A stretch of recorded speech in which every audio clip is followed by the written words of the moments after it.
ಒಂದು ಶಾಲೆಯ ಬಗ್ಗೆ ಮತ್ತು ಫೀಸ್ ಸ್ಟ್ರಕ್ಚರ್ ಬಗ್ಗೆ ಮತ್ತು ಬಹಳಷ್ಟು ಸಂದರ್ಭಗಳಲ್ಲಿ ವಿಶೇಷವಾದಂಥ ರಿಯಾಯಿತಿ ಸೌಲಭ್ಯಗಳ ಬಗ್ಗೆನೂ ನಾನು ಕೇಳಿದ್ದೀನಿ. ಅಂದ್ರೆ ಮೇಡಮ್, ಇಲ್ಲಿ ಬರುವಂತಹ ಮಕ್ಕಳಿಗೆ ಮೇಡಮ್ ರಿಯಾಯಿತಿಯಲ್ಲಿ ಏನಾದ್ರೂ ಶುಲ್ಕ ಇದೆಯಾ? ಅಥವಾ ಆ ಥರದ್ದೇನಾದ್ರೂ ಇವಾಗ ಸಹೋದರ ಸಹೋದರಿಯರು ಅಥವಾ ಒಂದೇ ಫ್ಯಾಮಿಲಿಯಿಂದ ಇಬ್ರು ಅಣ್ಣ, ತಂಗಿ ಅಥವಾ ಅಕ್ಕ, ತಮ್ಮ ಈ ಥರದ ಏನಾದ್ರೂ ರಿಯಾಯಿತಿಗಳಿದೆಯಾ? ಕನ್ಸೆಷನ್ಸ್ ಡೆಫಿನೆಟ್ಲಿ ಇದೆಯಾ? ಡೆಫಿನೆಟ್ಲಿ ಇದೆ. ಇಲ್ಲಿ ಏನಾಗುತ್ತೆ ಅಂತಂದರೆ ಅವರು ಬಂದಾಗ ಅಡ್ಮಿಷನ್ ಫೀಸಲ್ಲಾಗಿರ್ಬೋದು, ಇವಾಗ ಆ್ಯನ್ಯುಯಲ್ ಫೀಸ್ ಸ್ಟ್ರಕ್ಚರ್ನಲ್ಲಾಗಿರ್ಬೋದು, ಮಕ್ಕಳು ಬಂದಾಗ ಇಬ್ಬರು ಮಕ್ಕಳಿರ್ಬೋದು, ಮೂವರು ಮಕ್ಕಳಿರ್ಬೋದು, ಪ್ರತಿಯೊಂದು ರೀತಿನಲ್ಲೂ ಪೇರೆಂಟ್ಸ್ ಬಂದು ಇಲ್ಲಿ ಏನು ಅಂತಂದರೆ ಅವರು ಯಾವ ಉದ್ಯೋಗದಲ್ಲಿ ಇದ್ದಾರೆ ಅಂತ ತಿಳ್ಕೊಂಡಾಗಿರ್ಬೋದು, ಇಲ್ಲ ಅವ್ರ ನನಗೆ ಆರ್ಥಿಕ ಸ್ಥಿತಿಗತಿಗಳು. ಡೆಫಿನೆಟ್ಲಿ ಅವ್ರು ಏನಂತಂದರೆ ಹೇಳ್ತಾರೆ, ನಾವು ಇಲ್ಲ ನಮ್ಮ ಮಧ್ಯಮ ವರ್ಗದಲ್ಲಿದ್ದೀವಿ, ಬಟ್ ನಮ್ಮ ಮಕ್ಕಳಿಗೆ CBSE ಕರಿಕ್ಯುಲಮ್ ಬೇಕು, ಒಳ್ಳೆ ಎಜುಕೇಷನ್ ಬೇಕು, ಪ್ರೈವೇಟ್ ಇನ್ಸ್ಟಿಟ್ಯೂಷನ್ ಬೇಕು ಅಂತ ಆ ಥರ ಡೆಫಿನೆಟ್ಲಿ ಬಂದಾಗ ಇಬ್ಬರು ಮಕ್ಕಳಾಗಿರ್ಬೋದು, ಇಲ್ಲ ಕೇವಲ ಒಂದು ಮಗು ಇರೋ ಪೇರೆಂಟ್ ಕೇಳಿದ್ರು ಡೆಫಿನೆಟ್ಲಿ ಸ್ಕೂಲ್ ಕಡೆಯಿಂದ ಫೀಸ್ನಲ್ಲಿ ರಿಯಾಯಿತಿ ಇದ್ದೇ ಇರುತ್ತೆ. ಆಮೇಲೆ ಇನ್ನೊಂದು ಏನಾಗುತ್ತೆ ಅಂತಂದರೆ ಎಕ್ಸ್ಟ್ರಾ, ಇವಾಗ ಫಾರ್ ಎಕ್ಸಾಂಪಲ್ ಅವ್ರಿಗೆ ಬುಕ್ಸ್ ಆಗಿರ್ಬೋದು, ಯೂನಿಫಾರ್ಮ್ಸ್ ಆಗಿರ್ಬೋದು, ಸ್ಕೂಲ್ ಬ್ಯಾಗ್ ಆಗಿರ್ಬೋದು, ಲಂಚ್ ಬ್ಯಾಗ್ ಆಗಿರ್ಬೋದು, ಅವ್ರಿಗೆ ಕರಿಕ್ಯುಲರ್ ಫೆಸಿಲಿಟೀಸ್ನಲ್ಲಿ ಕರಾಟೆ, ಯೋಗ, ಸ್ವಿಮ್ಮಿಂಗ್ ಆಗಿರ್ಬೋದು, ಡ್ಯಾನ್ಸ್ ಆಗಿರ್ಬೋದು, ಪ್ರತಿಯೊಂದು ನಮ್ಮ ಫೀಸ್ ಸ್ಟ್ರಕ್ಚರ್ನಲ್ಲೇ ಇನ್ವಾಲ್ವ್ಡ್ ಆಗಿರೋದ್ರಿಂದ ಪೇರೆಂಟ್ಸ್ ಎಕ್ಸ್ಟ್ರಾ ಫೀಸ್ ಅದಕ್ಕೆಲ್ಲ ಭರಿಸೋ ಅವಶ್ಯಕತೆ ಇರಲ್ಲ. ಸೊ ಏನಂತಂದರೆ ಅವ್ರಿಗೆ ಯಾವುದೇ ರೀತಿಯಾದ ಸಾಲ ಮಾಡೋದಾಗಲಿ, ಯಾಕಂದರೆ ಒಂದು ಮನೆ ಅಂತ ಬಂದಾಗ ಅವ್ರಿಗೆ ಬರ್ತ್ಡೇ ಸೆಲೆಬ್ರೇಟ್ ಮಾಡಬೇಕಾಗತ್ತೆ. ನಮ್ಮ ಹಿಂದೂ ಸಂಸ್ಕೃತಿ ಪ್ರಕಾರ ಆಚರಣೆಗಳಿರುತ್ತೆ, ಫೆಸ್ಟಿವಲ್ಸ್ ಇರುತ್ತೆ, ಅದರದ್ದೆಲ್ಲ ಸೆಲೆಬ್ರೇಷನ್ಸ್ ಮಾಡಬೇಕಾಗತ್ತೆ. ಇವಾಗ ಹೇಗಾಗೋಗಿದೆ ಅಂದರೆ ಮನೆಗಳಲ್ಲಿ ಎಷ್ಟು ದುಡಿತೀವೋ ಆ ದುಡಿಮೆಯಲ್ಲಿ ಮುಕ್ಕಾಲು ಭಾಗ ಎಜುಕೇಷನ್ಗೆ ಅಂತ ಎತ್ತಿಟ್ಟು ಕಾಲು ಭಾಗ ಅವ್ರ ಖರ್ಚು ವೆಚ್ಚ ನೋಡ್ಕೊಳ್ತಾರೆ.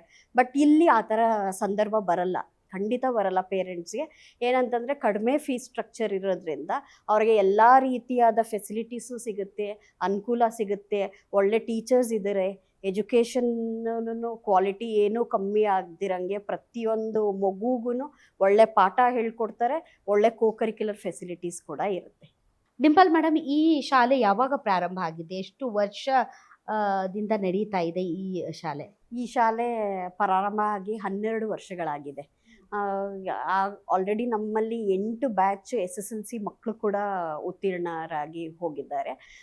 ಈಗ CBSE ಕರಿಕ್ಯುಲಮ್ ಕೂಡ ನಡೆಸ್ತಾ ಇದ್ದೀವಿ ಸುಮಾರು ವರ್ಷಗಳಿಂದ. ಏನಂತಂದರೆ ಪೇರೆಂಟ್ಸ್ ರಿಸಲ್ಟ್ ಆಗಿರ್ಬೋದು, ಸ್ಕೂಲಲ್ಲಿರೋ ಫೆಸಿಲಿಟೀಸ್ ಆಗಿರ್ಬೋದು, ಆಮೇಲೆ ಪೋಷಕರು ಮತ್ತು ಟೀಚರ್ಸ್ ನಡುವಿನ ಹೊಂದಾಣಿಕೆ ಆಗಿರ್ಬೋದು, ಆ ಮಕ್ಕಳಿಗೆ ಸ್ಕೂಲ್ ಅನ್ನೋ ಪ್ರೀತಿ ಆಗಿರ್ಬೋದು. ಈಗಿನ ಜನ್ರೇಷನ್ಸ್ನಲ್ಲಿ ಹೆಂಗಾಗೋಗಿದೆ ಅಂತಂದರೆ school is a burden. Yes, ಅದೇನಂತಂದರೆ ಪೇರೆಂಟ್ಸ್ಗೂ ಬರ್ಡನ್ ಅಂತ ತಗೊಳ್ತಾರೆ, ಹೊರೆ ಹೇರ್ತಾರೆ ನಮ್ಮ ಮೇಲೆ ಅಂತ. ಆಮೇಲೆ ಏನು ಅಂತಂದರೆ ಟೀಚರ್ಸ್ ಜೊತೆ ಒಡನಾಟ ಚೆನ್ನಾಗಿರಲ್ಲ, ಇಲ್ಲ ಮಕ್ಕಳಿಗೆ ಪ್ರೆಷರೈಸೇಷನ್ಸ್ ಇದೆ, ಸ್ಕೂಲ್ ಕಡೆಯಿಂದ ಹೊಡಿತಾರೆ, ಬಡಿತಾರೆ, ಇದೆಲ್ಲನೂ ಕೇಳ್ಪಡ್ತೀವಿ. ಬಟ್ ಇಲ್ಲೇನಾಗುತ್ತೆ ಅಂತಂದರೆ ಮಕ್ಕಳಾಗಿರ್ಬೋದು, ಟೀಚರ್ಸ್ ಆಗಿರ್ಬೋದು, ಪೋಷಕರಾಗಿರ್ಬೋದು, ಈ 3 ಜನದ ಕನೆಕ್ಟಿವಿಟಿ ಅಂತ ಹೇಳ್ತೀವಿ, ಈ ಕನೆಕ್ಟಿವಿಟಿ ತುಂಬ ಸ್ಟ್ರಾಂಗ್ ಆಗಿದೆ. ಸೊ ಸ್ಟ್ರಾಂಗ್ ಆಗಿರೋದ್ರಿಂದ ಈ ಕನೆಕ್ಟಿವಿಟಿಯಿಂದ 12 ವರ್ಷದಿಂದ ಸತತವಾಗಿ ಶಾಲೆ ತುಂಬ ಚೆನ್ನಾಗಿ ನಡ್ಕೊಂಡು ಬರ್ತಾ ಇದೆ. ರಿಸಲ್ಟ್ಸ್ ಹೇಗಿದೆ ಮೇಡಮ್? ಈಗ ಎಲ್ಲ ರಿಸಲ್ಟ್ಸ್ ಅಂತಂದರೆ SSLCನೇ ರಿಸಲ್ಟ್ ಮಾನದಂಡ.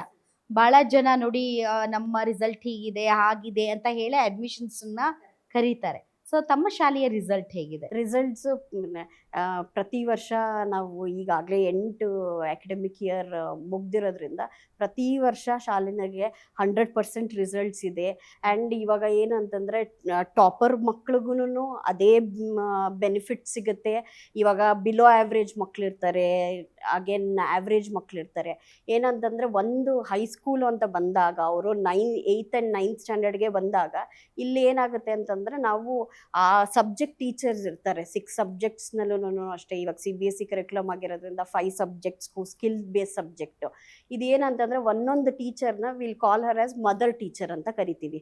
ಸೊ ಏನಂತಂದರೆ ಆ ಒಂದು ಟೀಚರ್ಗೆ ನಾವು ಒಂದು ಮಕ್ಕಳು ಎಷ್ಟು ಕ್ಲಾಸ್ನಲ್ಲಿ ಎಷ್ಟು ಮಕ್ಕಳಿದ್ದಾರೆ, ಒಂದು ಮಗುಗೆ 6 ಮಕ್ಕಳನ್ನಂಗೆ, ಒಂದು ಟೀಚರ್ಗೆ 6 ಮಕ್ಕಳನ್ನಂಗೆ ಸೆಗ್ರಿಗೇಟ್ ಮಾಡಿ ನಾವೇನಂದ್ರೆ ಮದರ್ ಟೀಚರ್ ಅಂತ ಅಲಾಟ್ ಮಾಡಿ ಮಕ್ಕಳನ್ನ ದತ್ತು ಕೊಡ್ತೀವಿ. ಹೇಗಾಗುತ್ತೆ ಅಂದರೆ ಆ ಮಕ್ಕಳದು ಪ್ರತಿಯೊಂದು ಪೇರೆಂಟ್ ಕಮ್ಯುನಿಕೇಷನ್ ಆಗಿರ್ಬೋದು, ಎಕ್ಸಾಮ್ ಟೈಮ್ನಲ್ಲಾಗಿರ್ಬೋದು, 10th ಸ್ಟ್ಯಾಂಡರ್ಡ್ ಸ್ಟಾರ್ಟ್ ಆಗಿರೋದಾಗಿರ್ಬೋದು, ಪ್ರತಿಯೊಂದು ಕಮ್ಯುನಿಕೇಷನ್ನು ಪೇರೆಂಟಿಗೆ ರೀಚ್ ಆಗುತ್ತೆ. ಆ್ಯಂಡ್ ಇಲ್ಲಿ ಏನಂತಂದರೆ 5:30ಗೆ ಪೇರೆಂಟ್ಸ್ ಗ್ರೂಪ್ ಅಂತ ಒಂದು ಮಾಡಿರ್ತೀವಿ. 5:30ಗೆ ನಮ್ಮ ಸ್ಕೂಲ್ ಟೀಚರಿಂದ ಮೆಸೇಜ್ ಹೋಗುತ್ತೆ, ಗುಡ್ ಮಾರ್ನಿಂಗ್ ಮೆಸೇಜ್ ಹೋಗುತ್ತೆ, ಮಗು ಎದ್ದಿದ್ಯಾ ಎದ್ದಿಲ್ವಾ, ಆಮೇಲೆ ಹೇಗೆ ಪ್ರಿಪ್ರೇಷನ್ಸ್ ನಡೀತಾ ಇದೆ, ಒಂದು ಫೋಟೋ ಶೇರ್ ಮಾಡಕ್ಕೆ ಹೇಳ್ತೀವಿ ಪೇರೆಂಟ್ಸ್ ಕಡೆಯಿಂದ. ಏನಂತಂದಾಗ ನಾಟ್ ಓನ್ಲಿ ಸ್ಕೂಲ್ ಅವರ್ಸ್ ಬಿಟ್ಟು ಅವ್ರ ಮನೆಗೆ ಹೋದ್ರೂ ಕೂಡ ನೀವು ಯಾವ ಟೀಚರ್ಸ್ ಯಾರ ಮಕ್ಕಳನ್ನ ದತ್ತು ಕೊಟ್ಟಿರ್ತೀರೋ ಅವರು ಆಕ್ಚುಯಲ್ ಆಗಿ ತಾಯಿಗಿಂತ ಹೆಚ್ಚು ಜವಾಬ್ದಾರಿಯನ್ನ ನಿಭಾಯಿಸಬೇಕು. ಅಂದ್ರೆ 6 ಮಕ್ಕಳ ಇಡೀ ಶಿಕ್ಷಣ ಮತ್ತು ಪಾಸ್ಟ್ ಔಟ್ ಆಗೋವರೆಗೂ ಕಂಪ್ಲೀಟ್ ಜವಾಬ್ದಾರಿ ಅವ್ರದ್ದು. ಓ ಸೂಪರ್. ಇದ್ರಲ್ಲಿ ಏನು ಅಂತಂದ್ರೆ ಪ್ರತಿಯೊಂದು ಅವ್ರಿಗೆ ಪೇರೆಂಟ್ಸ್ಗೆ ಕೇಳೋದಾಗಿರ್ಬೋದು, ಅವ್ರ ಕಡೆಯಿಂದ ಏನು ಮನೆಯಲ್ಲಿ ಮಗು ಓದ್ತಿಲ್ವಾ, ಯಾವುದೇ ಸಬ್ಜೆಕ್ಟ್ಸ್ನಲ್ಲಿ ಡಿಫಿಕಲ್ಟಿ ಫೇಸ್ ಮಾಡ್ತಾ ಇದ್ದಾರಾ, ಸೊ ಇದು ಪ್ರತಿಯೊಂದನ್ನು ಟ್ರ್ಯಾಕ್ ಮಾಡ್ತಾರೆ ಟೀಚರ್ಸು. ಆಮೇಲೆ ಕಮ್ಯುನಿಕೇಟ್ ಮಾಡ್ತಾರೆ, ಪೇರೆಂಟ್ಸ್ನ ಬರಕ್ಕೆ ಹೇಳ್ತಾರೆ. ಆಮೇಲೆ ಇವಾಗ ಪೇರೆಂಟ್ ಟೀಚರ್ಸ್ ಮೀಟಿಂಗ್ ಹೇಗೆ ಹೋಗುತ್ತೆ ಅಂದರೆ ಒಂದು ಸರ್ಕ್ಯುಲರ್ ಅಟ್ಯಾಚ್ ಮಾಡಿಬಿಟ್ಟಿರ್ತಾರೆ ಅವ್ರ ಆ್ಯಪ್ನಲ್ಲಿ. ಸೊ ಇಂಥ ದಿನ ಇಂಥ ಟೈಮೇ ಬರಬೇಕು ಅಂತ ಹೇಳ್ತಾರೆ. ಸೊ ಮ್ಯಾಕ್ಸಿಮಮ್ ಏನಂತಾರೆ ನಿಮಗೆ 3ರಿಂದ 5 ನಿಮಿಷ ಟೈಮು ಅಂತ ಹೇಳ್ತಾರೆ ಸ್ಕೂಲ್ಸ್ನಲ್ಲಿ. ನಮ್ಮ ಸ್ಕೂಲ್ನಲ್ಲಿ ಆ ಥರ ಟೈಮ್ ಲಿಮಿಟೇಷನ್ಸ್ ಕೊಡಲ್ಲ.